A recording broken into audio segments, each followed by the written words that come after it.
ഇവിടെ താമസിച്ചാർന്നാണ് ഇവര്. ഇവര് വീട് ഒഴിവാക്കി പോയതാ? ഇവിടെ അങ്ങനെ പ്രശ്നം കാണാൻ പോയതാ. ഇവിടെ താമസിക്കാൻ പറ്റൂലെന്ന്. ഈ വാഴ മൊത്തം കളഞ്ഞാ? എന്റെ പൊന്നെ, ഇത് എന്നാ അത്? ഒരു വാഴത്തോട്ടമാണ് കേട്ടോ ഈ കാണുന്നത്. വാഴത്തോട്ടം കാണാം കേട്ടോ. 7 ആനകൾ കൂടി വന്നതാണ്. 7 ആനയുടെ പരിപാടി അല്ലേ? എല്ലാവരും തുമ്പിക്കൈയില്ലാത്ത റാണി. അത് ഇങ്ങോട്ട് വരുന്നേ? തുമ്പിക്കൈയില്ലാത്തനാ? ഓ ഇതിന്റെ അടി വന്ന് കമന്റ് ഇടുന്നാണേ, ഫോറസ്റ്റിന്റെ അടുത്ത് വീട് കൊണ്ടേ വെച്ചിട്ടല്ലേ എന്ന്. അപ്പൊ ഇവിടുന്ന് ആൾക്കാർ ഒഴിവായി പോയി കഴിഞ്ഞാൽ ഈ പ്രശ്നം തീരുമോ? ഈ പ്രശ്നം അവർക്ക് തീരും. ഇതിന്റെ തൊട്ടപ്പുറത്തുള്ള ആൾക്കാർക്ക് തുടങ്ങും. ആദ്യം തുടങ്ങും. പകലും വളരെ കുറവാണ്, എന്നിരുന്നാലും പകലും പ്രതീക്ഷിക്കാം. ഇതിനോട് ചേർന്ന് മലയായതുകൊണ്ട് എപ്പോഴാണ് താഴെ ഇറങ്ങി പറയാൻ പറ്റില്ല. നമസ്കാരം. തൃശ്ശൂർ ജില്ലയിൽ നിന്നുള്ള 3ാമത്തെ എപ്പിസോഡാണിത്. നമ്മൾ വീണ്ടും ചായപ്പൻകുഴി ഭാഗത്ത് തന്നെയാണുള്ളത്. തൊട്ട് മുന്നത്തെ എപ്പിസോഡിൽ കഴിഞ്ഞ ആഴ്ച കാട്ടാന ആക്രമണത്തിൽ കൊല്ലപ്പെട്ട സുബ്രൻ ചേട്ടൻ്റെ വീടും കാര്യങ്ങളൊക്കെ നമ്മൾ കണ്ടിരുന്നു. അദ്ദേഹത്തെ കൊലപ്പെടുത്തിയ പ്രദേശമൊക്കെ കണ്ടിരുന്നു. അതിനുശേഷം നമ്മൾ അതിനോട് ചേർന്ന് തന്നെയുള്ള കാട്ടാന കൂടുതലായിട്ട് ഇറങ്ങി കൃഷി നശിപ്പിക്കുകയും ഒക്കെ ചെയ്യുന്ന പ്രദേശങ്ങളാണ് ഇന്നത്തെ എപ്പിസോഡിൽ കാണാനായിട്ട് വന്നത്. ഇത് ചായപ്പൻകുഴിയാണ് സ്ഥലം. അതിരപ്പള്ളി പഞ്ചായത്തിൽപ്പെട്ട ഒരു പ്രദേശമാണ് നമ്മളിപ്പോൾ നിൽക്കുന്നത് കേട്ടോ. ഏതായാലും നമുക്ക് എപ്പിസോഡിലേക്ക് പോവാം.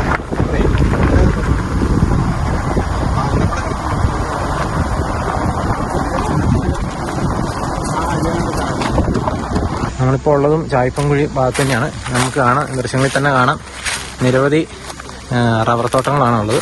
ഈ ഗേറ്റൊക്കെ നിങ്ങൾക്ക് ദൃശ്യങ്ങളിൽ കാണാം. 2 പാളിയുള്ള ഗേറ്റാണ്. അതിപ്പോൾ ഒരു പാളിയായിട്ട് ഒരു സൈഡിൽ തന്നെ ഇരിക്കുന്നത് കാണാം. അത് ആന പൊട്ടിച്ച് അകത്തേക്ക് കയറുന്ന കേട്ടോ. ഈ റബ്ബർ തോട്ടത്തിൽ കൂടെയൊക്കെയാണ് ആന കയറി പോകുന്നത്. ആന ഈ താഴെ ഭാഗത്ത് നിന്ന് വരുന്നത്. അതിൻ്റെ തൊട്ടപ്പുറം കാണുന്ന മല അതൊക്കെ ഫോറസ്റ്റാണ്. ഇപ്പോൾ നമുക്ക് ഈ ദൃശ്യങ്ങളിൽ തന്നെ കാണാം. ഇതുണ്ടോ, അതൊരു വീടാണ്. ആ വീടിൻ്റെ തൊട്ട് മുന്നിൽ നിൽക്കുന്ന 2 തെങ്ങ് ഇത് കംപ്ലീറ്റ് ആന കളഞ്ഞേക്കുന്ന കേട്ടോ. അപ്പോൾ തന്നെ ഏകദേശം നമുക്ക് ഇവിടുത്തെ വന്യമൃഗശല്യം അല്ലെങ്കിൽ ആനയുടെ പ്രശ്നമൊക്കെ മനസ്സിലാക്കാവുന്ന കാര്യമേ ഉള്ളൂ. എന്താ ഈ തോടൊക്കെ നമുക്ക് ശ്രദ്ധിച്ചാൽ മനസ്സിലാവും.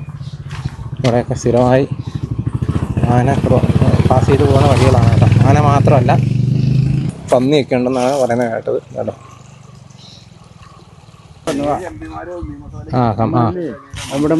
കളഞ്ഞാലേ.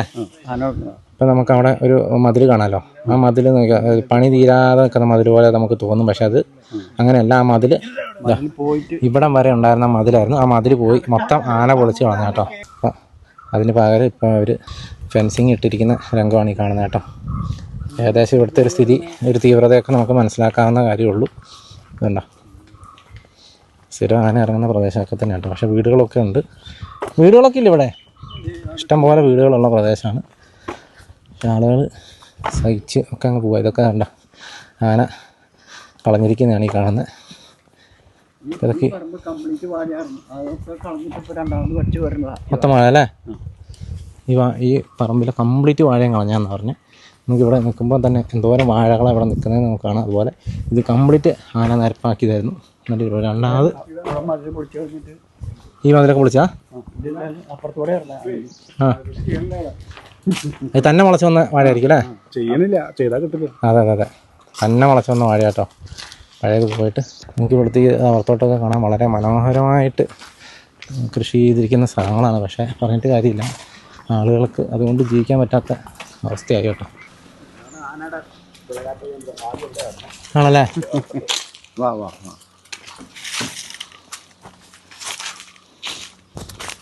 ഇത് ഈ തോട്ടത്തിലൊക്കെ സ്ഥിരം വരുന്നതായിരിക്കും അല്ലേ? തോട്ടത്തിൽ ഈ പ്രദേശത്ത് എപ്പോഴും ഇത് പിലാർമൊഴി എന്ന് പറഞ്ഞ സ്ഥലമാണ്.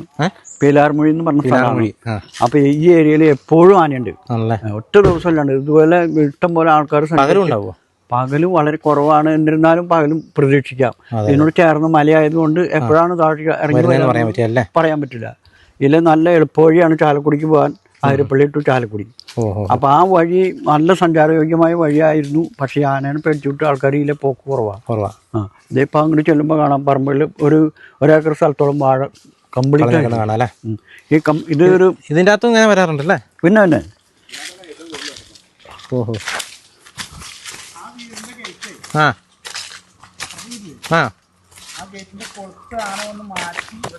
ആന കൊളുത്ത് മാറ്റി കയറ്റി തുറന്ന് കയറിപ്പോയി. സ്ഥിരം എല്ലാം എത്ര പ്രാവശ്യം എന്ന് പറഞ്ഞാൽ നശിപ്പിക്കുന്നല്ലേ? ആ എല്ലാ പ്രാവശ്യവും ഇത് പല പ്രാവശ്യം ഗേറ്റുകൾ ഇങ്ങനെ ഇങ്ങനെ തള്ളിയാ തുറക്കുന്നു. ആ അപ്പോൾ അത് കാരണം ഇപ്പൊ ഇയാളെ ഗേറ്റ് കളഞ്ഞില്ല. ആനയാണല്ലേ അല്ലേ? വെറുതെ ഗേറ്റ് കളഞ്ഞ് ആരോഗ്യം കളയേണ്ട കാര്യമില്ല. ആ അത് പക്ഷെ മുമ്പ് വന്നവരൊക്കെയാണ് ഗേറ്റ് കളഞ്ഞത് മതിലും. അപ്പം അത് സ്ഥിരം അതിന് പണി പഠിച്ച ടീമാണ്. നമ്മളിങ്ങനെ പറയുമെങ്കിലും നമുക്ക് വളരെ ഭീകരാവസ്ഥയാട്ടോ ഈ റബ്ബർ മുമ്പിലൊക്കെ എന്ന് പറഞ്ഞാൽ സ്ഥിരം ആന. ഇവിടെ ഇത് താമസിച്ചാറിനാണ് ഈ വീട്. ഇവിടെ താമസിച്ചാറിനാണ് ഇവര്. ഇവര് വീട് ഒഴിവാക്കി പോയതാ? ആ ഇവിടെ എങ്ങനെ ആനയുടെ പ്രശ്നം കാണാൻ പോയതാ? ഇവിടെ താമസിക്കാൻ പറ്റൂലെന്ന്. ചേട്ടൻ്റെ പേരെങ്ങനെയാ? എൻ്റെ പേര് അർജുനൻ. ആനയുടെ പ്രശ്നം കാരണം ബുദ്ധിമുട്ടിപ്പോയതാ? അതെ അതെ. ആ വീട്ടിൽ ആളില്ല കേട്ടോ. ഇത് ആനയെ തുരത്താൻ വേണ്ടി വെച്ചായിരിക്കും ഈ തേനീച്ച കൃഷി. തേനീച്ചപ്പെട്ടി കാര്യമൊന്നുമില്ല. അതൊക്കെ ആന ഇറക്കുന്നുണ്ടാവും. ഞാനങ്ങനെ പല സ്ഥലത്തും കേട്ടിട്ടുണ്ട്. അല്ല ആനയ്ക്കറിയാന്ന് തേനീച്ച ഇതൊക്കെ കാട്ടിൽ ജീവിക്കുന്ന സാധനങ്ങളാണല്ലോ തേനീച്ചയും ആനയും ഇവരൊക്കെ. അതെ അതെ. അപ്പൊ അതെന്താ അറിയോ, ഈ വൻതേനീച്ചയാണ് ആനയ്ക്ക് പേടി. അതെ അതെ. ഇവര് ചെറുത് ഈ സാധാരണ നമ്മൾ വളർത്തുന്ന തേനീച്ച കൊണ്ട് കാര്യമില്ല. അതിനെ കൊണ്ട് പേടിക്കേണ്ട കാര്യം. ആനയ്ക്ക് പേടിയൊന്നുമില്ല. പക്ഷെ അതിന്റെ ആ പേടി ഉള്ളത് കൊണ്ട് ഈ ചെറിയ മൂളൽ കേൾക്കുമ്പോഴും അവർ കൊണ്ട് വരില്ല. അതെ അതെ അതെ. പക്ഷെ ഞാൻ പല സ്ഥലത്ത് ഇത് ആന കളഞ്ഞേക്കുന്നൊക്കെ ഉണ്ടെന്ന് കേട്ടോ. ഇത് കൊണ്ട് പ്രതിരോധിക്കാൻ എന്നുണ്ടെങ്കിൽ ഇതുമായി ബന്ധപ്പെടുത്തി കമ്പി കെട്ടണം. ഓഹോ. അപ്പൊ കമ്പിയുമ്പോ തട്ടി ക്രോസ് ചെയ്യുമ്പോഴേ ഇത് മൊത്തം ഇളകി ഈ വാഴ മൊത്തം കളഞ്ഞാ? ആ എൻ്റെ പൊന്നെ, ഇത് എന്നാ അത്? ഇതിപ്പോ അല്ല മനസ്സിലായി. ഇത് കാണാൻ പറ്റില്ല. ഇത് എൻ്റെ ഏറ്റവും പീക്കിലല്ലേ? ഇതുപോലെ ആയിരിക്കില്ല അപ്പുറത്തും കളഞ്ഞേ? അതെ. ചേട്ടൻ്റെ പറമ്പ് ഇങ്ങനെ ആയിരിക്കില്ല കളഞ്ഞേക്കുന്നത്?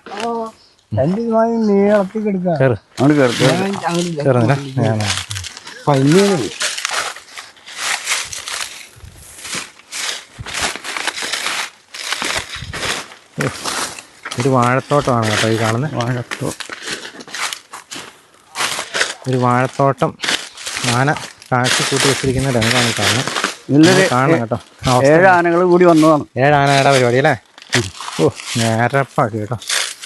കാണാൻ ഇതൊക്കെയാണ് ഭീകരമായ അവസ്ഥ എന്ന് പറയുന്നത്. എനിക്ക് ആനക്കുണ്ടോ വേണ്ട കുഞ്ഞാന പല സൈസാ അല്ലേ? അല്ല ചെറിയ ആന വന്നതിന്റെ. അതെ അതെ അതെ അതെ. ആ കുഞ്ഞാനയുടെ അല്ലേ? എല്ലാരും തുമ്പിക്കൈയില്ലാത്ത റാണി. അതെ അതെ. അത് ഇങ്ങോട്ട് വരുന്നേ തുമ്പിക്കൈയില്ലാത്തനാ? ഓ ഹോ ഹോ മനസ്സിലായി. ഓ ആനക്കുണ്ടാട്ടോ ഇതിൻ്റെ അടിയിൽ. വലിയ ആനയുടെ ഇതാണ്. ഇതൊന്നും ഉണങ്ങിയിട്ടില്ല കേട്ടോ. ഇത് 2 ദിവസമൊക്കെ ആയതുള്ളൂ. ഇതേ 2 ദിവസമായുള്ളൂ. 2 ദിവസമായിട്ടുള്ളൂ. എന്താ കാണുന്നത്? ഭയങ്കര അവസ്ഥ തന്നെയാണ് കേട്ടോ. കാര്യം പറഞ്ഞാൽ ഫോറസ്റ്റ് അടുത്തുണ്ട്, അതൊക്കെ ഞാൻ സമ്മതിച്ചു. പക്ഷേ കണ്ടോ ഇതിലെ അല്ലേ പൊളിച്ചോന്നാണ്. എന്തായി കാണുന്നില്ല? ഓ ഭീകരമായ അവസ്ഥ തന്നെയാണ് കേട്ടോ. ഇവിടെ കർഷകർ ഏതായാലും ഭീകരമായ. ചേട്ടാ ഇതിൻ്റെ അടുത്ത് ഈ കാണുന്ന ഫോറസ്റ്റ് അല്ലേ? ആ അതെ അത് ഫോറസ്റ്റ്. ഇത് റോഡ് ഈ റോഡിനപ്പുറം. അല്ല ഞാൻ കാര്യം ചോദിക്കട്ടെ, എല്ലാവരും ഞാൻ ഇങ്ങനത്തെ വന്യമൃഗ പ്രശ്നങ്ങളെ കുറിച്ച് വീഡിയോ ഇടുമ്പോൾ ആളുകൾ ഇതിൻ്റെ അടി വന്ന് കമൻ്റ് ഇടുന്നതാണേ, ഫോറസ്റ്റിൻ്റെ അടുത്ത് വീട് കൊണ്ടേ വെച്ചിട്ടല്ലേ എന്ന്. അപ്പോൾ ഇവിടുന്ന് ആൾക്കാർ ഒഴിവായി പോയി കഴിഞ്ഞാൽ ഈ പ്രശ്നം തീരുമോ? ഈ പ്രശ്നം അവർക്ക് തീരും. ഇതിൻ്റെ തൊട്ടപ്പുറത്തുള്ള ആൾക്കാർക്ക് തുടങ്ങും. ആദ്യം തുടങ്ങും അല്ലേ? അതാണ്. അപ്പോൾ അത്രയും സ്ഥലം കൂടി ഈ സ്ഥലം ഇതേമാതിരി ഒരു കൃഷി ചെയ്യാൻ ഇനിയിപ്പോൾ ഇവരാരും ചെയ്യാണ്ടാകുമ്പോൾ സ്വാഭാവികമായിട്ട് ആന ഇങ്ങനെ കയറി അടുത്ത സ്ഥലത്തേക്ക്. ഇതിപ്പോൾ സ്വാഭാവിക വനമായിട്ട് മാറ്റുക എന്നുള്ളതാണ് ഫോറസ്റ്റിൻ്റെ ലക്ഷ്യം. ഇതിലിപ്പോൾ കൃഷിയൊന്നും ചെയ്യാൻ പറ്റാണ്ട് വരുമ്പോൾ ഇത് കാലിയായിട്ട് കൊടുക്കലോ, പിന്നെ തന്നെ വനാവുമ്പോൾ പിന്നെ അത് ഓട്ടോമാറ്റിക് നമ്മൾ പറയും കിട്ടിയ കാശ് മതി. ഇപ്പോൾ ഫോറസ്റ്റ് ഒരു നിയമം പറയുന്നുണ്ട്, നമുക്കൊരു 5 ലക്ഷം രൂപ തരും. അതുകൊണ്ട് 5 ഏക്കർ വരെയുള്ള സ്ഥലം അവർ ആ 5 ലക്ഷം രൂപയ്ക്ക് എടുക്കണേ. ഒടുവ് 5 ലക്ഷവും വേണ്ട, ഞങ്ങളൊന്നും പോകാമെന്ന് പറഞ്ഞിട്ട് പോകുന്ന അവസ്ഥയിലാണ് ഇപ്പോൾ. ഇതിപ്പോൾ എത്ര ഏക്കർ സ്ഥലം ഉണ്ടെന്നറിയോ? എന്തോരം മഴയല്ലേ ഇതിപ്പോൾ? എങ്ങനെ പോയത്? 10,000 മഴയില്ലേ? ഇത് 1 ഏക്കറിൽ കൂടുതൽ സ്ഥലമുണ്ട്. ഒരേക്കറല്ല ഇതേ അങ്ങ് ദൂരേക്ക് നോക്കി, അങ്ങ് ആ മതിലിൻ്റെ അടുത്ത് വരെ നമുക്ക് കാണാം കേട്ടോ. ദൂരേക്ക് നോക്കി കഴിഞ്ഞാൽ അവിടെയൊക്കെ വാഴ കിടക്കുന്ന കാണാം. എല്ലാ പ്രദേശത്തുമുണ്ട്. അങ്ങ് മതിലിൻ്റെ അങ്ങ് അറ്റത്ത് വരെ കാണാം കേട്ടോ. പല സ്ഥലത്തും കാണുന്നുണ്ട്. ഭീകരമായ അവസ്ഥ കേട്ടോ കിടക്കുന്നു. ഇത് ഡെയിലി വരുന്ന സ്ഥലമാണ്. ഇതാണ് മതിൽ കളഞ്ഞിട്ട് ഇങ്ങനെ കിടക്കുന്ന വഴി. ഈ മതിലാണ് ഇതിലെ വരുന്നത്. അവിടെ ഫെൻസിങ്ങോ അങ്ങനത്തെ ഒന്നും? ഫെൻസിങ് ഒന്നുമില്ല. അവരിപ്പോൾ തൽക്കാലമായിട്ട് കമ്പി വലിയിട്ടതാണ്. ഇതിലെ പറയുകയാണെങ്കിൽ കുറച്ചുകൂടി നല്ലതാണ്. ഇവിടെ നമുക്ക് മതിൽ വണ്ടി കൂടെ കേട്ടോ.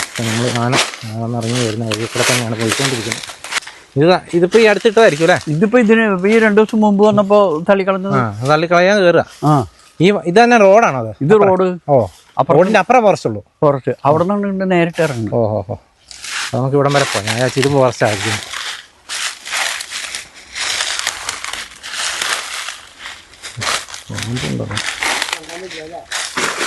അങ്ങോട്ട് എടുക്കാൻ പറ്റില്ല. അങ്ങോട്ട് എടുക്കാൻ പറ്റില്ല. ഇങ്ങോട്ട് കിടക്കാൻ പറ്റില്ല. ഇതൊരു ഫെൻസിങ് പറ്റില്ല. ഇതിവിടെ മാത്രമല്ല, അങ്ങറ്റം വരെയുണ്ട്. ഒരുപാട് സ്ഥലമുണ്ട്. അവിടെ പോട്ടെ വണ്ടിക്ക് വരാം. ഇത് ഈ വഴി എങ്ങനെ അങ്ങോട്ടാ പോകുന്നത്? അത് മാരകണിക്ക് അങ്ങോട്ട് പോകാൻ നമുക്ക്. അതായത് ഇതുപോലൊരു കാഴ്ച ഞാൻ കണ്ടിട്ടില്ല കേട്ടോ. നമ്മൾ പല സ്ഥലത്തും വയനാട്ടിലൊക്കെ കണ്ടിട്ടുണ്ടെന്ന് പറഞ്ഞാലും കുറച്ച് കളഞ്ഞ് കുറച്ചില്ലാണ്ടാക്കി അങ്ങനെയൊക്കെ ആയിരുന്നു. വാഴക്കൊല കിടക്കുന്ന രംഗങ്ങളൊക്കെ നിങ്ങൾക്ക് കാണാം കേട്ടോ. അങ്ങ് ദൂരേക്ക് നോക്കിയാൽ ആ മതിൻ്റെ അടുത്ത് വരെയുള്ള കംപ്ലീറ്റ് ഈ പറമ്പിൽ ഇനിയിപ്പോൾ ഈ ഒരു സെറ്റ് വാഴ മാത്രമേ ബാക്കിയുള്ളൂ. ഇത് മാത്രമേ ബാക്കിയുള്ളൂ അല്ലേ? അതായത് ഇതുപോലൊരു കാഴ്ച ഞാൻ കണ്ടിട്ടില്ല കേട്ടോ. നമ്മൾ പല സ്ഥലത്തും വയനാട്ടിലൊക്കെ കണ്ടിട്ടുണ്ടെന്ന് പറഞ്ഞാലും കുറച്ച് കളഞ്ഞ് കുറച്ചില്ലാണ്ടാക്കി അങ്ങനെയൊക്കെ ആയിരുന്നു. വാഴക്കൊല കിടക്കുന്ന രംഗങ്ങളൊക്കെ നിങ്ങൾക്ക് കാണാം കേട്ടോ. അങ്ങ് ദൂരേക്ക് നോക്കിയാൽ ആ മതിൻ്റെ അടുത്ത് വരെയുള്ള കംപ്ലീറ്റ് ഈ പറമ്പിൽ ഇനിയിപ്പോൾ ഈ ഒരു സെറ്റ് വാഴ മാത്രമേ ബാക്കിയുള്ളൂ. ഇത് മാത്രമേ ബാക്കിയുള്ളൂ അല്ലേ? ആ ഒരെണ്ണം കർഷകന് വെച്ചേക്കുന്നതല്ലേ? അങ്ങനെ കർഷകന് വേണ്ടി മാറ്റി വെച്ചിരിക്കുന്നത്. ഇതാരുടെ ഈ പറമ്പാരുടെ? കട്ടിലാൻ സാബു പ്രദേശം കുറിപ്പിച്ചിട്ടാ. ഇത് തെങ്ങ്. അവർ തെങ്ങല്ലേ അത്? തെങ്ങ് കളഞ്ഞതാ. അടുത്ത തെങ്ങ് വേറെ ഇവിടെ ഉണ്ട്. തെങ്ങുകളൊക്കെ കളഞ്ഞേക്കോട്ടെ.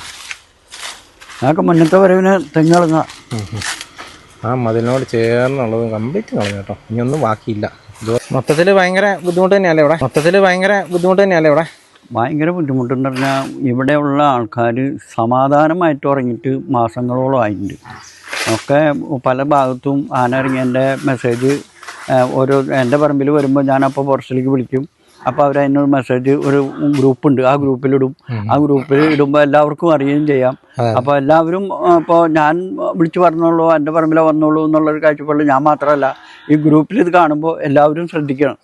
അവരെല്ലാവരും ഉറക്കൊഴിച്ചിരിക്കുക. എൻ്റെ പറമ്പിൽ എപ്പോഴാണ് വരുമോ, അല്ലെങ്കിൽ അർജുൻ്റെ പറമ്പിൽ വന്നു, ഇനി തോമാസിൻ്റെ പറമ്പിൽ എപ്പോൾ വരിക എന്നുള്ള ഒരു കാഴ്ചപ്പാടിൽ എല്ലാവരും പൊതുവായിട്ട് ഭയങ്കര ശല്യമാണ് ആനശല്യം. ഈ ആനശല്യം മാറാൻ വേണ്ടിയിട്ടാണ് ഫെൻസിങ്ങിന്റെ പരിപാടി ചെയ്തത്. ഇത്രയും കോടികൾ മുടക്കി കഴിഞ്ഞിട്ട് ഫെൻസിങ്ങിന്റെ പരിപാടി ഒരു വാലും തുമ്പായിട്ടില്ല, പകുതി പോലും ആയിട്ടില്ല. അപ്പോൾ പകുതി ഭാഗം വന്നപ്പോൾ അവിടെ നിൽക്കണം. അവിടെ വരെ ആന ഈ ഫെൻസിങ്ങിന്റെ സൈഡിൽ കൂടെ നടക്കും, അങ്ങോട്ട് കടക്കാൻ പറ്റാണ്ട്. അത് കഴിഞ്ഞിട്ട് അപ്പുറത്ത് ഇറങ്ങി പോയി പുഴയിൽ പോയി വെള്ളം കുടിച്ച് നേരെ തിരിച്ചിങ്ങോട്ട് തന്നെ കയറി വരികയാണ്.